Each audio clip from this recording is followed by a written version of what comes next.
아멘. 할렐루야.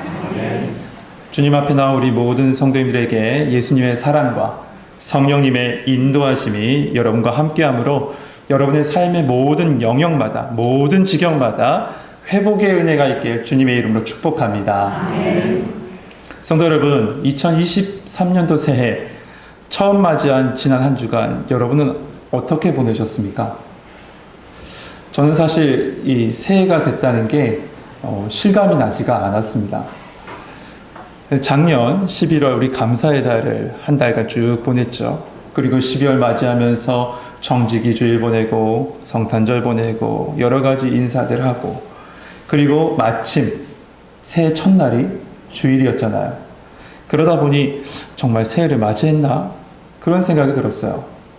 그것도 그럴 것이 새해가 됐다고 물리적으로 바뀐 게 없지 않습니까? 시계가 거꾸로 간다든가 해가 서쪽에서 뜬다든가 하면 모를까 작년하고 동일한 일상, 똑같은 일상을 살다 보니 그런 생각이 든 것 같습니다. 아마 여러분들도 공감하실 겁니다. 그럼에도 불구하고 새해를 시작했다는 건 숫자의 변화 이상으로 새롭게 출발할 수 있는 계기가 되었다는 것에 대해서 의미가 있는 것 같습니다. 그런데 이렇게 새롭게 출발함에 있어서 우리 마음을 주저하게 하고요, 우리의 삶을 발목 잡는 것들이 있더라고요.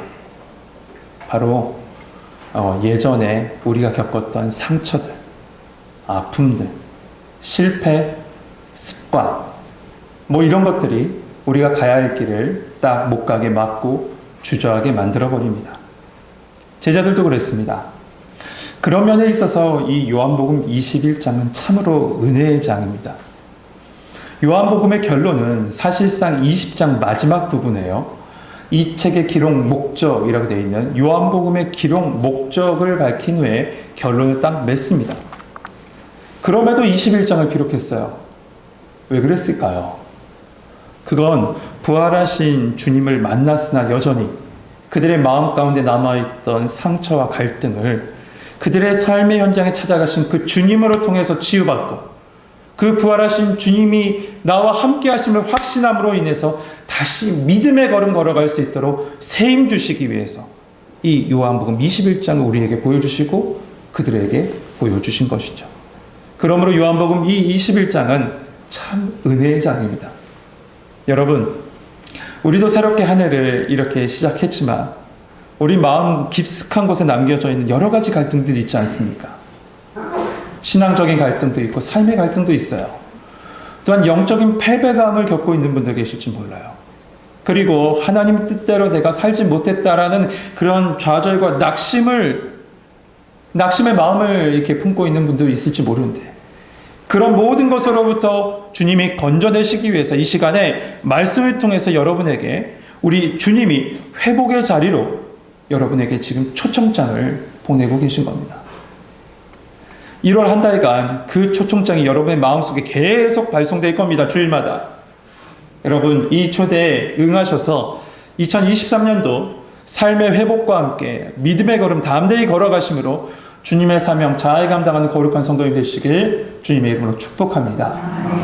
우리 1절 2절 말씀 같이 한번 읽어보겠습니다. 1절 2절 같이 읽겠습니다. 시작. 예수께서 자기를 하시에서 또 제자들에게 자기를 나타내셨으니 나타내시니는 이러하니라. 시몬 베드로와 디도라 하는 도마와 갈릴리 가나 사람 나나야와 세베대의 아들들과 또 다른 제자들이 함께 있더니. 아멘. 성경에는 제자들의 명단이 나와 있는 본문이 있습니다. 예를 들어 마태복음 10장, 마가복음 6장, 그리고 누가복음 9장에 나와 있는데 그 제자들의 명단의 순서는 거의 동일합니다. 맨 처음에는 누가 나올 것 같아요? 베드로가 나오죠. 네, 베드로를 언급한 다음에 안드레를 말하고, 그리고 세베대의 아들 야고보와 요한, 이런 순으로 언급되어집니다. 그렇다면 여러분, 마지막에는 누가 나왔을 것 같으십니까? 그 제자의 명단의 마지막. 예, 그냥 자신 있게 말씀해 주셔도 돼요. 예상하신 대로 가룟 유다입니다. 세계 복음서에는 거의 동일하게 그렇게 기록됩니다. 그런데 오늘 본문에 제자들의 명단의 순서는 조금 다르게 기록되어 있죠. 맨 처음에 베드로가 나온 거는 동일합니다. 하지만 그 다음에 이어서 나오는 사람이 디두모라 하는 도마와 요한복음 1장에 나와 있는 나다니엘을 이야기하고 있고, 그리고 이름 없이 그냥 세베대의 아들들, 그런 다음에 제자 둘을 이야기하고 있습니다. 여기서요, 중요하진 않지만 그래도 유심히 우리가 볼 수 있는 부분은 도마가 제자들의 명단 앞쪽에 배치되어 있다는 겁니다. 왜 그랬을까요? 생각해보면 바로 앞장인 20장의 사건 때문에 그래요. 부활하신 예수님께서 오늘 보면 14절에 딱 가보면 제자들을 갈릴리에서 몇 번째 만나셨어요? 3번째 만나셨습니다. 그런데 부활하신 주님이 첫 번째 제자를 만나셨을 때 그 자리에 도마는 없었습니다. 도마는 이후에 제자들에게 찾아옵니다. 그리고 제자들이 우리 예수님 만났어 라고 이야기했을 때 도마는 믿지 않고 이런 얘기를 하죠. 내 손가락으로 그의 옆구리에 손을 넣어보지 않으면 믿지 못하겠노라. 이게 도마의 이야기였어요. 그런 그를 우리 예수님께서 만나주시기 위해서 2번째로 제자들에게 나타나십니다. 그러면서 예수님께서 이렇게 말씀하시죠. 너는 나를 본고로 믿느냐? 보지 못하고 믿는 자는 복되도다.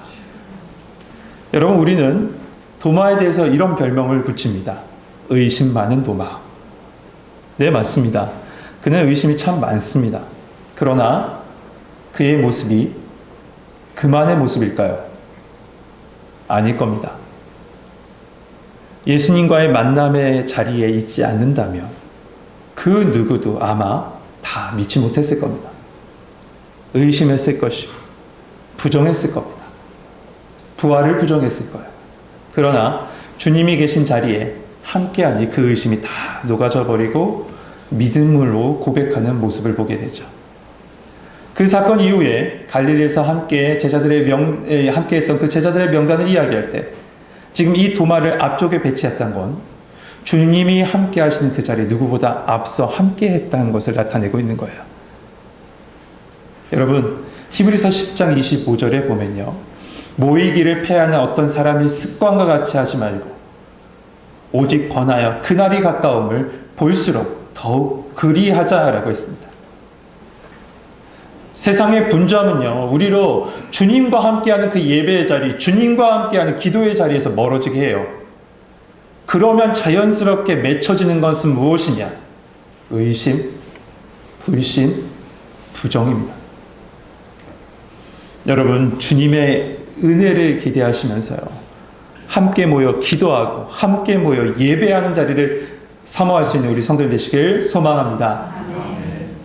제자들이 갈릴리에 왔을 때 이 기독교 역사상 가장 오해 사는 말을 베드로가 합니다. 그 말이 뭘까요? 나는 물고기 잡으러 가노라 라고 합니다. 정말 많이 오해를 사는 말이에요. 그래서 학자들의 해석이 참 분분합니다. 어떤 학자는 베드로의 이 말을 두고 이 베드로의 말은 예수님을 배신하는 행위다라고 얘기했어요. 또한 다른 학자는 절망 속에서 행한 목적 없는 행위였다, 그런 말이었다, 굉장히 부정적으로 쭉 해석해 놓습니다. 그런데 과연 그럴까? 그렇지 않아요. 예수님께서 마가복음 14장 28절에 보면 그러나 내가 살아난 후에 너희보다 먼저 갈릴리로 가리라 라고 하셨어요. 그리고 마가복음 16장 7절에도 동일하게 그렇게 말씀하십니다. 그래서 제자들이 이 갈릴리로 돌아온 거죠. 그런데 여전히 이들의 심리 상태는 어떻습니까? 불안정했어요. 여러분 한번 생각해 보세요. 이 제자들의 일주일 말이에요. 그 전 일주일. 제자들과 그 베드로의 그 일주일의 상황을 다시 한번 돌아봅시다. 맨 처음에 종료주일부터 한번 시작해 볼까요? 종료주일, 그 주일에 왕의 입성을 생각하면서 정말 들뜬 마음에 예수님과 함께 그 예루살렘으로 입성했습니다. 제자들이요. 그러다가 목요일, 금요일이 되자 그들은 십자가 사건을 만나요. 그리고 그 자리에서 3년 동안 쫓아다녔던 예수님을 부인하는 지경까지 이릅니다. 완전히 떨어진 거죠. 그러다가 주일날 부활하신 주님을 만납니다. 부활하신 주님이 그들을 찾아갔어요. 그러니 일주일 상간에 하늘로 올라갔다 땅으로 떨어졌다, 땅과 하늘을 오갔던 그들의 심리 상태에 어떤 거죠? 여러분, 이런 급속한 변화는요, 사람으로 긴장시켜요. 사람의 마음을 긴장시킵니다. 거기에 이들은 먹어야지만 살아가는 사람이잖아요. 안 먹을 수 없죠. 배고픔이 있어요. 그러니까 배고픔을 채우기 위해서 지금 자신들이 지금 갈릴리에 일단 왔는데, 예수님 말씀 따라 갈릴리에 왔는데 지금 이 순간에 할 수 있는 최선의 일을 찾아서 한 것이 물고기 잡으러 간 겁니다. 이게 단순하게 배교 행위가 아니라 이런 복잡한 상황 가운데서 베드로가 자연스럽게 행동했던 행동이었죠. 그런데 그 갈릴리 호숫가에서 잔뼈가 굵었던 이들이 날이 새도록 그물을 내렸지만 아무것도 잡지 못합니다. 그 모습을 예수님이 쭉 지켜보셨어요. 그러나 제자들은 그분이 예수님인지를 알지 못했죠. 여러분, 그 바닷가에 예수님이 도대체 언제 오셨을까요? 한번 생각해 보셨어요? 저녁에 오셨을까? 새벽에 오셨을까?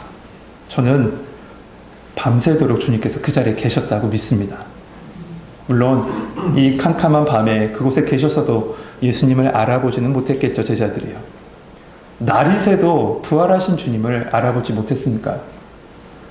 이 예수님을 알아보지 못했다는 것은 단순하게 거리가 멀어서 혹은 아침 안개가 뿌옇게 껴서 못 알아본 것이 아닙니다. 이 부활하신 주님을 엠마오로 가는 두 제자는요, 함께 이야기하면서 바로 옆에서 동행했는데 그때 이 두 제자 예수님을 알아보지 못했어요. 그러면 어떻게 알 수 있었습니까? 주님이 그 눈을 열어주실 때요. 성령님이 뜨겁게 그들의 마음을 만져주셨을 때였습니다. 그래서 엠마오로 가는 두 제자는 이렇게 고백합니다. 우리에게 말씀하시고 우리에게 성경을 풀어주실 때 우리 속에 마음이 뜨겁지 아니하더냐. 여러분, 이 시간에 주님의 말씀이 들려져서 성령으로 말미암아 여러분의 마음이 뜨거워지고 여러분의 영의 눈이 열려지길 축복합니다. 그때 여러분 곁에 계신, 언제나 여러분을 바라보시고 언제나 여러분과 동행하시고 여러분과 함께 하시는 주님을 보게 될 줄 믿습니다. 바닷가에 서 계신 그 주님이 제자들에게 묻습니다. 얘들아, 너희에게 고기가 있느냐? 여기서 얘들아라는 말은 파이디온이라는 단어에서 나온 파이디아라는 단어인데, 그 단어의 그냥 일반적인 그 뜻 그대로 하면 children, 아이들이라는 뜻입니다. 그러니까 우리 번역이 좀 더 가깝죠. 하지만 이 단어가 통상적으로 어떻게 당시에 쓰였냐면 가까운 사이를 부를 때 이런 단어를 쓴대요. 파이디아. 그래서 영어 성경에는 이 본문을 갖다가 children, 아이들이라고 번역하지 않고요, friends, 친구요, 이렇게 번역해놨습니다. 그러니까 예수님께서 이렇게 말씀하신 거죠. 친구요, 고기 좀 잡았습니까? 이렇게 묻는 거예요. 그러자 이에 제자들이 대답합니다. 없나이다. 여러분, 이 없나이다란 말과 앞절인 3절에 가보면 아무것도라는 말, 이 말은 같은 말입니다. 근데 이 말이 모두 다 요한복음 15장에 나온 예수님의 말씀과 연결돼요. 여러분, 요한복음 15장의 말씀이 뭐죠? 어떤 비유가 있죠? 포도나무 비유가 있어요. 그 비유 때 예수님께서 이렇게 말씀하셨습니다. 나는 포도나무요, 너희는 가지라. 그가 내 안에, 내가 그 안에 거하면 사람이 많은 열매를 맺나니 나를 떠나서는 너희가 어떻게 된다고요? 아무것도 할 수 없다라고 했습니다. 그 말이 똑같은 말이에요. 아무것도 할 수 없다. 그렇습니다. 여러분, 우리는 우리의 능력을 자랑해요. 내가 모든 걸 다 할 수 있다고 생각해요. 내 힘으로 고쳐낼 수 있고, 내 힘으로 이겨낼 수 있고, 내 힘으로 회복할 수 있다고 생각해요. 그러나 성경은 분명히 얘기합니다. 예수님을 떠나서는 아무것도 할 수 없다고요. 아무것도. 그러나 반대로 예수님 안에 있을 때 우리의 삶이 살아나고, 예수님 안에 있을 때 우리의 삶에 열매가 맺혀지고, 예수님 안에 있을 때 우리 인생에 회복의 은혜가 있는 줄 믿습니다. 미국 보스턴에 있는 한 병원의 지하 병동에 한 소녀가 격리되어 수용되어 있었습니다. 그 소녀는 마음의 어두움 때문에 심각한 이 정신질환을 앓고 있었는데, 사람이 다가가면 막 괴성을 지르고 또는 막 사납게 독소를 내붓고 막 그랬습니다. 그래서 사람이 잘 다가가지 못했어요.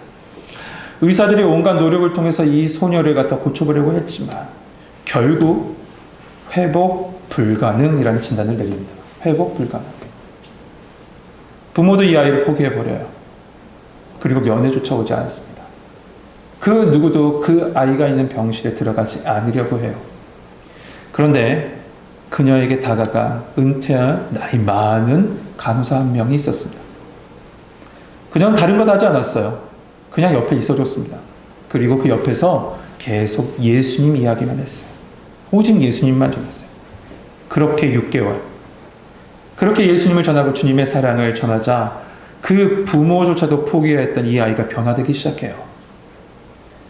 서서히 그 어둠을 다 걷어내기 시작합니다. 그러면서 세상을 향해서 문을 열고 나왔습니다. 그리고 마침내 회복 불가능이라는 진단을 받았던 이 아이가 완전히 치료받고요. 자신과 같이 똑같이 어둠으로 말미암아 고통하는 이들을 내가 돕겠다. 그런 고통하는 사람을 돕겠다 하면서 헌신하기로 결심해요. 이 소녀의 이름이 누구냐면 앤 설리반 메이시입니다. 헬란 켈러를 갖다가 세상의 빛으로 이끌었던 바로 설리반 선생님이었어요. 그녀가 예수 그리스도로 말미암아 회복된 그 은혜가 있었기 때문에 그 은혜의 자리로 다른 사람이 이끌었던 거죠. 여러분, 예수님과 함께 할 때 회복에 있어요. 아멘. 지금 제자들이 아무것도 잡지 못했던 그 빈 그물 있죠. 그건 바로 곧 예수님 밖에 살아가는, 예수님 없이 살아가는 삶의 모습이에요. 빈 그릇이에요. 빈 그물이에요. 그러나 오직 예수님 안에 있을 때 열매 맺는 인생 됩니다. 예수님이 내 안에, 내가 예수님 안에, 예수님과 내가 하나 되어 살아갈 때 말이죠. 이 밤새 수고했지만 아무것도 얻지 못한 이들을 향해서 예수님 말씀하세요. 6절 말씀 같이 한번 읽어봅시다. 6절 같이 읽겠습니다. 시작.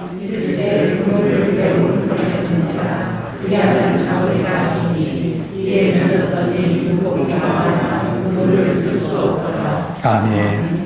지금 제자들은 예수님인지 알지 못했습니다. 그런데 낯선 이가 저 바닷가에서 이런 얘기를 한 거죠. 배 오른편으로 그물을 던져라. 보통 때 같으면, 아니 우리들 같으면 도대체 무슨 뜬구름 잡는 소리야 라고 하면서 무시했을지 몰라요. 그런데 여러분, 누가복음 5장에 가면 동일한 사건이 있죠. 그때도 베드로가 갈릴리 호숫가에서 밤새도록 수고하며 물고기를 잡지 못했습니다. 그때 예수님께서 이렇게 말씀하시죠. 깊은 데로 가서 그물을 내리라. 그러자 이 베드로가 이렇게 얘기해요. 내가 밤이 새도록 수고했지만 내가 당신의 말씀에 의지해서 내가 그물을 내리리이다. 그리고 와서 그물을 내립니다. 그러자 물고기가 찢어질 정도로 잡혔다고 했어요. 그리고 예수님께서 그에게 말씀하시죠. 이제 후로는 내가 사람을 취하리라. 그 순간에 이 베드로를 비롯한 그 함께했던 제자들이 모든 것을 버려두고 예수님을 따라갑니다. 바로 예수님과의 첫 만남의 순간이었죠. 예수님은 지금 그 만남의 순간으로 베드로와 제자들을 이끄셨고 그 속에 담겨있는 하나님의 사랑과 자신을 향한 하나님의 계획하심을 지금 이 순간에 다시 보게 하신 거예요. 여러분, 우리는 첫사랑을 회복해야 된다는 이야기를 자주 합니다. 예수님과의 그 첫사랑을 회복해야 된다고요. 그 첫사랑의 회복은 언제 이루어지냐? 예배가 바로 첫사랑의 회복의 장입니다. 예배는 첫사랑을 회복하는 시간이에요. 그리고 우리를 향한 사명을 보게 합니다. 오늘 이 시간에 그러한 은혜가 여러분과 함께 할 줄 믿습니다. 아멘. 들을 수 없을 정도로 많이 잡혔던 그 물고기. 그때 예수님께서 사랑하시는 그 제자. 여러분, 예수님께서 사랑하시는 그 제자가 누구죠? 아니죠. 요한이에요, 요한. 제가 너무 좋아요. 그래서 예수님이 사랑하신 제자 누구라고요? 얼마나 감사합니까? 성경에 분명히 기록되어 있습니다. 예수님이 사랑하시는 그 제자 요한이 예수님을 알아봅니다. 그리고 외치죠. 주님이시다. Ho curious est. 그 순간에 베드로는요, 그 이야기를 듣고 일하느냐라고 옷을 벗고 있었는데 그 옷을 다시 주워 입고 바다로 뛰어들어가서 수영하고 막 바닷가에 계신 예수님 향해 가요. 정말 성격대로 하나님이 쓰시는 것 같아요. 배에서 성경의 말씀을 보면 50칸쯤 됐다. 바닷가까지라고 되어 있는데 이 50칸은 90에서 100m예요. 그러니까 수영 좀 하는 사람은 50m 풀 왕복하면 끝이에요. 그렇다면 조금 기다렸다가 가면 되잖아요. 근데 그걸 못 찾고 바다로 뛰어내려서 수영하고 예수님께 간 거예요. 자, 여러분 다 모습이 똑같지 않습니다. 그러니까 내 모습 이대로도 하나님께서 사용하신다. 여러분 그렇게 믿으시길 바랍니다. 그렇게 도착한 무태 이 예수님은 이 숯불을 피워놓고 생선과 떡을 굽고 계셨어요. 주님은 이들의 모든 수고를 하셨고요. 그들의 필요도 다 하셨어요. 밤새 애쓰고 힘썼던, 그리고 그들이 지금 이 순간에 뭐가 필요한지 다 아시고 준비하고 계셨던 거죠. 히브리서 4장 15절 말씀에 보면 우리에게 있는 대제사장은 우리의 연약함을 동정하지 못하실 리가 아니요 라고 했습니다. 우리 주님은 우리의 연약함 다 아십니다. 그리고 그 사랑의 손으로 우리를 감싸 안으시고 우리의 마음을 위로하세요. 그리고 우리의 필요를 채우십니다. 그래서 예수님께서 이렇게 말씀하시는 거예요. 수고하고 무거운 짐진 자들아 다 내게로 오라. 내가 너희를 쉬게 하리라. 이 예수님의 말씀처럼 지금 예수님은 밤새 수고한 제자를 향해서 이렇게 말씀하시죠. 와서 조반을 먹어라. 회복으로의 초대예요. 그래서 오늘 말씀이 회복의 초대라고 말씀의 제목을 정했습니다. 누구에게 하신 말씀일까요? 네, 세상의 바다에서 한 주간 수고했던 여러분을 향하신 말씀입니다. 그 예수님의 초청에 응하셔서 여러분은 지금 예수님께서 차려놓으신 이 말씀의 식탁에 여러분은 오신 겁니다. 그 식탁에서 제자들은 육신의 고단함과 배고픔을 채웠을 뿐만 아니라 그보다 더 중요한 것, 그 인생에 꼭 필요한 것, 그 인생에 잠시 잃어버렸던 것을 체험받습니다. 그게 바로 예수님 말이죠. 그래서 성경은 이렇게 말합니다. 제자들이 주님이신 줄 아는 거로 당신이 누구냐 감히 묻는 자가 없더라. 여러분 처음에 예수님을 알아봤던 그 사랑하는 제자 요한이 예수님을 보자마자 이렇게 외쳐죠. Ho Kyrios Estin, 주님이시다. 그 주님이시다는 말을 듣고 베드로는 바다로 뛰어들어 예수님을 향해 갔어요. 그리고 지금 이 순간에 예수님의 식탁에 모인 제자들도 Ho Kyrios Estin, 주님이신 줄을 아는 거로 똑같은 말이에요. 그 식탁에서 주님으로 체험받고 있는 겁니다. 주님이시기 때문에 주님으로 체험받고 있어요. 사랑하는 성도 여러분, 이처럼 우리도 한 달간 주님의 초대를 받고 하나하나 주님 안에서 회복하는 시간을 이 주일 낮예배 시간에 가지려고 합니다. 오늘은 그 첫 시간 주님이 여러분을 초청하신 거예요. 그리고 여러분의 필요를 아시고 지금 준비해 놓고 계십니다. 그 초청에, 말씀의 초청에 여러분 응하시기만 하면 돼요. 여러분 그렇게 되면 진정으로 예수님 만날 것이고요. 그 주님으로 진정으로 예수님 만나면 우리의 입술 가운데 찬양이 넘쳐나게 될 줄 믿습니다. 그 찬양의 고백이 바로 1월 우리가 암송할 암송 구절이에요. 그 말씀 한번 같이 볼까요? 주보 안쪽에 보면 있는데 시편 103편 1절 말씀입니다. 시편 103편 1절 말씀 우리 같이 한번 읽어봅시다. 시편 103편 1절 같이 읽겠습니다. 시작. 내 영혼아 여호와를 송축하라. 내 속에 있는 것들아 다 그의 거룩한 이름을 송축하라. 아멘. 이 시편의 기자인 다윗은 이 시편의 처음과 끝에 오늘 우리가 암송했던 이 암송 구절과 같은 말을, 똑같은 말을 배치 넣습니다. 찬양의 자리로 모든 사람들을 오게 한 거예요. 초대한 거예요. 송축합시다 우리 같이. 그런데 그 이유를 그 시편 중간에다 다 밝히고 있는데 이렇게 밝혀요. 왜 우리가 같이 하나님을 송축하고 찬양해야 되냐면, 첫 번째 우리를 구원하셨기 때문입니다 라고 얘기해요. 두 번째 우리를 살아주셨기 때문에 그렇대요. 세 번째로 우리에게 좋은 것으로 만족해 하셨기 때문에 그렇대요. 근데 제 눈에 들어왔던 것은 이겁니다. 우리를 새롭게 하시기 때문에 그렇대요. 새롭게 하신대요. 여러분 새롭게 하실 줄 믿습니다. 그래서 우리는 하나님을 찬양할 수밖에 없고 같이 찬양하자라고 이 시편 기자인 다윗은 고백하고 있는 거죠. 성도 여러분, 예수 그리스도 안에 새롭게 하시는 회복의 은혜가 있습니다. 그 은혜의 초청 가운데 여러분 응답하셔서 여러분의 필요를 채우시는 그 은혜와 감사와 찬송의 기쁨이 여러분과 함께하길 주님의 이름으로 축복합니다. 기도하겠습니다. 사랑이 많으신 하나님, 우리를 택정하여 주시고 우리를 주님 곁으로 초대하여 주시니 감사합니다. 이 회복의 초대에 응답할 수 있는 저희들 되게 하여 주셔서 그 주님 안에, 내가 예수님 안에, 내가 예수님이 내 안에, 예수님과 내가 하나 되어서 살아가는 그 축복과 은혜가 저들의 삶 가운데 언제나 넘치게 하여 주시옵소서. 예수 그리스도의 이름으로 감사하며 기도하옵나이다. 아멘.